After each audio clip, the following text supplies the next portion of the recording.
এখানে কি লিখেছে দেখো, প্রতিটি ঝুড়িতে 9টি করে রুটি রাখা যায়। এরকম 4টি ঝুড়িতে কতগুলো রুটি রাখা যায়? তাহলে এখানে কি বলে দাও, প্রতিটি ঝুড়িতে অর্থাৎ একটি ঝুড়িতে 9টি রুটি রাখা যায়। তাহলে এরকম 4টি ঝুড়িতে কতগুলো রুটি রাখা যাবে এটা আমরা বের করব। কীভাবে বের করবো দেখো, তাহলে এখানে কি বলছে, প্রতিটি ঝুড়িতে 9টি রুটি রাখা যায়। তাহলে আমরা লিখবো একটি ঝুড়িতে রুটি রাখা যায় কয়টি? 9টি। এবং 4টি ঝুড়িতে রুটি রাখা যায় 9 গুণন 4, তাহলে কত হবে? 4 লং 36, অর্থাৎ 4টি ঝুড়িতে রুটি রাখা যাবে 36টি।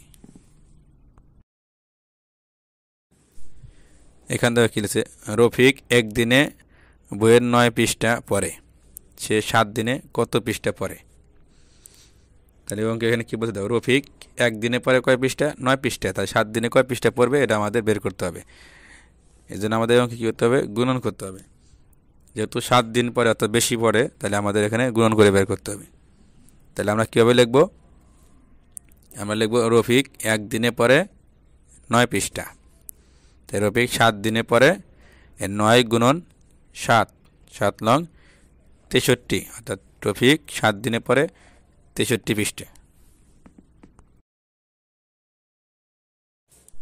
প্রিয় ভিউয়ার্স, দ্বিতীয় শ্রেণীর অঙ্ক বিষয়ে ধারাবাহিক ভিডিও পেতে আমাদের চ্যানেলটিকে সাবস্ক্রাইব করে রাখুন এবং আপনার মূল্যবান মতামত কমেন্টের মাধ্যমে জানিয়ে দিন।